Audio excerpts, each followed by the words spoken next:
말씀은 사냥이 끝나고 난 후입니다. 사냥이 끝나고 난 후. 열왕기상 15장의 이 전반부는요, 특별히 남왕국 유다의 왕이었던 이 아비암과 아사에 대한 이야기를 다루고 있습니다. 그리고 이어지는 오늘 본문부터 또 이 16장까지는요, 이 북왕국 이스라엘의 5 왕들에 대한 이야기를 다루고 있습니다. 특히 오늘 본문부터 이 남유다에서 벌어지지 않았던 이 북이스라엘 왕조의 모반과 이 반역의 역사를 다루고 있는데요. 이는 앞서서 여로보암의 죄로 인해서 그와 그의 가문 가운데 내려진 하나님의 예언이 이제 실제로 성취된다라고 하는 것을 보여주는 그런 말씀이라고 볼 수 있습니다. 오늘 새벽에는 이 여로보암의 죄로 말미암아 이 북이스라엘에게 내려진 이 저주의 성취를 바라보면서 우리가 깊이 마음에 새기고 도전해야 할 영적인 교훈이 무엇일까 함께 우리 말씀을 통해서 살펴보기를 원합니다. 첫 번째로 우리는 늘 하나님의 시선을 의식하며 살아야 한다라고 하는 것입니다. 우리는 늘 하나님의 시선을 의식하면서 살아야 합니다. 오늘 본문 25절을 보시면 북이스라엘의 초대 왕이었던 여로보암에 이어서 왕위에 오른 나답에 대한 이야기가 시작이 됩니다. 유다의 아사왕 둘째 해에 여로보암의 아들 나답이 이스라엘 왕이 되어 2년 동안 이스라엘을 다스리니라. 아사가 남유다를 통치하던 때에 여로보암이 죽고 그의 아들 나답이 새롭게 왕위에 오르게 됩니다. 그런데 그가 몇 년 동안 나라를 통치했죠? 단 2년 동안만 나라를 다스렸습니다. 앞서 소개한 남유다의 이 아비암은 몇 년을 통치했나요? 3년을 통치했죠. 1년 모자르게 단 2년을 통치하였습니다. 아니 무슨 알바로 이 왕을 한 것도 아니고 왕으로서 이렇게 단명한 것은 분명한 이유가 있었을 것입니다. 오늘 본문은 그것을 무엇이라고 소개하고 있는지 26절을 함께 보겠습니다. 그가 여호와 보시기에 악을 행하되 그의 아버지의 길로 행하며 그가 이스라엘에게 범하게 한 그 죄 중에 행한지라. 그는 호기롭게 새롭게 왕이 되었지만 다윗의 길이 아니라 그의 아버지 여로보암의 길로 행하였다고 본문은 바라보고 있습니다. 근데 여기서 아주 중요한 표현이 등장을 합니다. 바로 그가 여호와 보시기에 악을 행하였다. 그가 여호와 보시기에 악을 행하였다. 그가 여호와 하나님이 보시기에 악을 행하였다는 것입니다. 우리가 이것과 비교해서 살펴볼 수 있는 구절이 있는데요. 바로 이 윗절이었던 열왕기상 15장 11절 말씀입니다. 여러분 한번 11절 말씀을 한번 보시길 바랍니다. 바로 이 아비암에 이어서 왕이 된 아사 왕에 대한 기사인데요. 아사가 그의 조상 다윗같이 여호와 보시기에 정직하게 행하여. 여호와 보시기에 정직하게 행하였다. 아사는 할아버지나 아버지의 길이 아니라 다윗의 길로 행하였습니다. 그리고 하나님은 그를 정직하게 행한 왕으로 보셨음을 우리는 이 말씀을 통해서 깨닫게 된다라고 하는 사실입니다. 반대로 아사를 정직하게 행한 왕으로 보신 그 하나님은 그 하나님의 시선은 반대로 바로 오늘 이 본문에 등장하는 나답을 어떻게 보셨다고 말씀합니까? 자기의 아버지의 길을 따라 악을 행한 왕으로 보셨다라고 하는 사실이죠. 이것은 크게 2가지로 우리가 이해를 해볼 수가 있습니다. 하나님이 선과 악에 바로 그 하나님의 눈이 바로 그 하나님의 시선이 선과 악의 분명한 기준이 된다라고 하는 사실이에요. 아무리 사람들이 볼 때 그 사람이 참 좋은 사람 같고 선한 사람 같이 보여도 그 마음의 중심을 감찰하시고 바라보시는 그 하나님의 시선이, 그 하나님의 눈이 그렇지 않다고 여겨질 때 그는 하나님 보시기에 악인이 되는 것입니다. 우리가 또 한 가지 살펴볼 수 있는 것은 하나님의 시선이 보신다. 하나님이 우리를 보신다라고 하는 것을 우리가 깨닫게 되는데요. 우리의 어떤 힘들고 고된 어떤 우리의 삶의 현장을, 우리의 삶의 모습을 바라보시는 그 하나님을 우리가 생각해 볼 수도 있지만 다른 의미로 우리의 내면의 악까지도 감찰하시는, 보시는 그 하나님을 우리가 생각해 볼 수 있다라고 하는 사실입니다. 우리가 사람의 이 눈은 속여도요, 누구는 못 속입니까? 하나님의 눈은 속일 수가 없어요.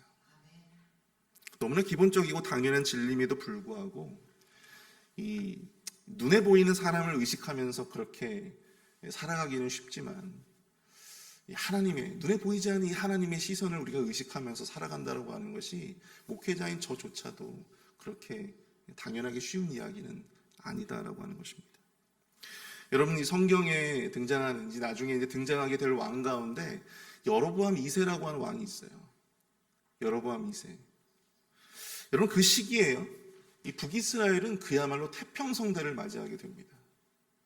북이스라엘이 정말 아주 그 계속해서 이 모반과 반역의 역사가 등장하면서 참 그렇게 허접한 왕들이 계속해서 등장을 하다가 여로보암 2세라고 하는 그런 왕이 등장을 하게 되는데요. 당시 북이스라엘의 여로보암 이 왕의 치세기에 북이스라엘은 경제적으로 굉장한 번영을 누리게 되었습니다. 나라가 태평하고 부유하면 좋은 것 아니겠습니까? 그런데 왜 그 당시에 가장 많은 이 선지자들을 이 북이스라엘에 보내셔서 하나님께서 말씀을 증거하시고 예언을 하시고 또 왜 이 여로보암 2세의 악을 계속해서 지적하셨을까요? 무엇 때문이었을까요? 그것은 바로 이 여로보암 2세가 백성들 보기에는 참 좋은 왕이었어요. 배고픔을 해결해주고 나라를 점점 더 부강하게 만들어주니까. 그런데 한 가지 부족한 게 있습니다. 무엇이었을까요? 하나님의 시선을 의식하면서 살지 못했다라고 하는 사실입니다. 하나님의 시선을 의식하지 않은 채 이 왕의 권력에 집중했다. 바로 그러한 왕이 여로보암 2세였습니다. 백성들의 시선은 의식하면서 하나님의 시선은 의식하지 못하며 살았던 이 여로보암 2세, 그를 하나님은 또 성경은 그를 악인이라 평가합니다. 목회자들이 하나님의 시선이 아닌 사람들의 시선을 의식하면서 목회하면요, 그것을 소위 이 한국에서 뭐라고 부르냐면 보신 목회라고 이야기를 합니다. 보신 목회. 그러니까 자기 몸만 돌본다는 거예요. 성도들의 어떤 영혼 따위는 돌보지 아니하고 자기의 어떤 몸만 위하면서 그렇게 목회한다라고 하는 것입니다. 그렇게 되면 어떻게 되겠습니까? 하나님의 교회가 병들고 결국에 성도님들이 병이 들게 되겠죠. 목회자의 역할은 자신의 보신을 위해서 이 성도들, 이 사람들의 어떤 시선을 의식해서 그 사람들의 입맛에 맞는 그런 말만 하면서 목회할 수는 없는 것입니다. 늘 하나님의 시선을 통해 끊임없이 이 말씀을 통해서 우리가 간혹가다 잊으면서 할 수 있는 하나님을 계속해서 상기시켜주고 또 하나님이 우리를 향해서 어떠한 시선을 가지고 계시는지, 하나님께서 우리에게 어떤 뜻을 가지고 계시는지를 계속해서 우리 성도님들과 함께 리마인드 하면서 공유해 나가는, 이것이 바로 목회자의 역할이 아니겠습니까? 사랑하는 성도 여러분, 하나님의 시선은 인간의 것과는 다릅니다. 사람들은 그 사람이 이룬 업적이나 열심을 두고 그 사람을 평가할지 모릅니다. 물론 그것들도 중요하죠. 그런데 더 중요한 것은 우리가 과연 어떠한 길로 나아가느냐, 바로 여기에 있는 것입니다. 성경에서 계속해서 줄기차게 그 왕들을 평가하는 기준이 있습니다. 무엇입니까? 그가 다윗의 길로 갔느냐, 아니면 여로보암의 길로 갔느냐, 아버지 르호보암의 길로 갔느냐, 이것을 계속해서 성경은 평가하고 있다고 하는 사실이죠. 우리가 어떠한 길로 나아갔느냐, 이것은 다른 말로 말하면 하나님과 우리가 어떠한 관계의 흐름 가운데 살아갔느냐를 뜻하는 말입니다. 우리가 어떤 사람과 좋은 관계를 이어가기 위해서는 어떻게 해야 돼요? 늘 그 사람의 시선을 의식하면서 우리가 말도 해야 되고 또 행동해야 되는 것이죠. 나의 시선이 아닌 그 사람의 시선을 의식하면서 그 시선을 따라가야 되는 거예요. 나는 하나님 앞에 의롭고 정직하고 나는 하나님 앞에 늘 순전한 모습으로 나아갔는데 여전히 하나님의 시선이 아니라 우리의 시선으로 우리의 신앙을 판단하고 있다면 우리는 결코 이 하나님의 시선이 머무는 정직의 길로 나아갔다고 볼 수가 없는 것입니다. 선과 악의 기준은 여러분 우리의 시선이 아니라 하나님의 시선에 있음을 여러분들 기억하실 수 있기를 축복합니다. 하나님의 시선이 머무는 그곳에 하나님의 뜻이 있고 또 우리가 지향해야 할, 우리가 마땅히 살아가야 할 삶의 기준이 있다고 하는 사실을 여러분들 꼭 기억하시길 바랍니다. 언제나 하나님의 시선을 의식하시는 그런 저와 여러분들 될 수 있기를 축복합니다. 우리의 눈을 들어 세상을 판단하고 또 우리가 나아가고 싶은 대로 그렇게 우리의 기준이 되어 살아갔던 어떤 이 나답과 같은 인생이 아니라 정말 하나님이 보시는 곳을 바라보며 그 시선이 머무는 곳에 우리도 함께 머물며 거하는 그러한 다윗의 길로 행하시는 저와 여러분들 될 수 있기를 축복합니다. 두 번째로 우리가 이 본문을 통해서 살펴볼 수 있는 영적 교훈은요, 바로 이 악은 또 다른 악으로 심판을 받게 된다라고 하는 것입니다. 악은 또 다른 악으로 심판을 받습니다. 오늘 본문 27절을 보면요, 이에 이사갈 족속 아이야의 아들 바사가 그를 모반하여 블레셋 사람에게 속한 기프돈에서 그를 죽였으니 이는 나답과 온 이스라엘이 기프돈을 애워싸고 있었음이더라. 하나님은 앞에서 선지자 아히야 이로 더불어 여로보암 왕조가 이제 끊어질 것이다. 그 왕조가 이제 그 집안 사람들이 끊어질 것이다. 그렇게 예언을 해주셨습니다. 이제 그 예언의 성취를 위해서 아히야의 아들이었던 이 바사를 들어서 심판의 도구로 하나님께서 사용하셨다라고 하는 거예요. 바사가 그를 모반해서 기프돈에서 이 왕이었던 나답을 죽인 것입니다. 사실 이 왕을 죽인다라고 하는 것이 그렇게 쉬운 문제가 아니잖아요. 얼마나 이 철통같이 왕을 경호하기 위해서 그렇게 혈안이 되었겠습니까? 그런데 지금 이 블레셋과 북이스라엘이 전쟁을 하는 이 기프돈이라고 하는 지역에서 이 정신없는 틈을 타서 결국 모반이 일어나게 되었다라고 하는 것이죠. 근데 우리가 여기서 참 이 우연한 참 묘한 우연을 맞이하게 되는데요. 여러분, 이 북이스라엘이라고 하는 나라가 여러분 어떻게 만들어진 나라입니까? 르호보암을 반역해서 세워진 나라. 그 나라가 바로 이 북이스라엘 왕국이었어요. 북이스라엘의 나라 자체가 바로 이 여로보암의 이 반역으로 말미암아 시작된 나라인데, 여로보암은 르호보암에게 반기를 들고 북이스라엘의 왕이 되죠. 그런데 이제 그의 아들이 또다시 그 반역에 의해서, 자기 아버지가 저질렀던 그 반역에 의해서 그 아들이 죽임을 당하고 다른 사람이 그 나라의 왕이 된 거예요.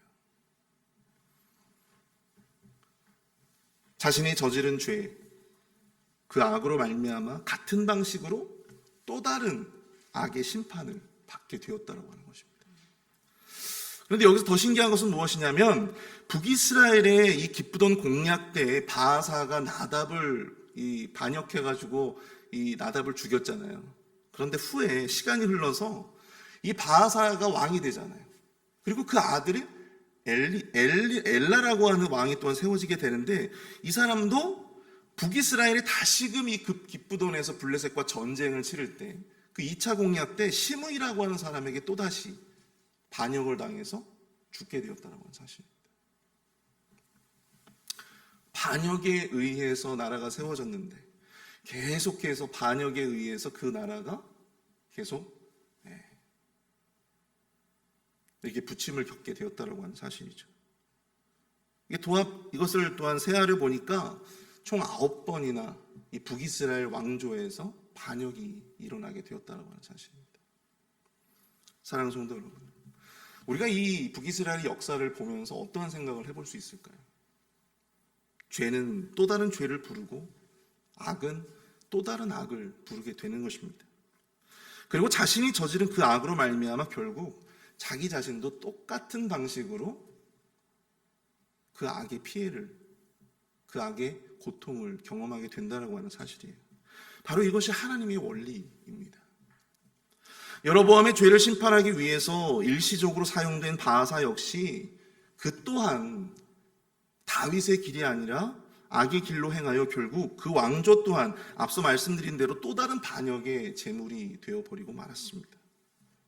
그리고 본문 마지막 절을 보시면요, 아사와 이스라엘의 바사 왕 사이에 일생 동안 전쟁이 있으니라 이렇게 말씀하고 있어요. 그들의 죄로 인해서 그 개개인들만 고통을 겪게 된 것이 아니고요. 계속해서 전쟁이 나니까 누가 고통을 받습니까? 결국 그 나라의 백성들이 고통을 당하게 되는 것입니다. 흘리지 않아도 될 피를 흘리게 되고 버리지 않아도 될 목숨을 잃게 되는, 한 사람의 죄로 인해서 그러한 고통이 계속해서 재생산되고 있다고 하는 사실이죠. 바하사는 아마도 자신이 정의의 사도로 쓰임을 받았다고 스스로 생각했을지도 모르겠습니다. 여로보암의 죄를 그가 스스로 단죄하고 여로보암에 대한 그 저주의 예언이 자신의 손으로 성취되었다, 그렇게 자신만만했을지도 모릅니다. 스스로 그릇된 정의감에 도취돼서 자신의 행위를 정당화했을지도 몰라요. 우리가 뒤이어 살펴보겠지만 그 또한 앞선 여로보암이나 나답과 다를 바가 없었습니다. 그 또한 악인이었고 잠시 잠깐 심판의 도구로 하나님께 쓰임받았을 뿐입니다. 여러분, 악인이 잠시 잠깐 쓰임 받을지는 모르겠지만 여러분, 그것이, 그 지위가 또한 그 영광이 결코 오래 가지를 않더라고 하는 사실이죠. 여러분, 사냥을 다 마친 후에 사냥개는 여러분들 어떻게 됩니까? 어디로 가죠? 결국 소추로 들어가게 되는 것입니다. 가마솥으로 들어가게 되는 거예요. 거기가 우리 사냥개들의 본향이 되는 것입니다. 사냥이 끝났다고 사냥개를 영웅 대접을 시켜주는 그러한 주의는 없습니다. 심판이 마치면 악인은 결국 자신이 행한 그대로 똑같은 심판을 당하게 되는 것입니다.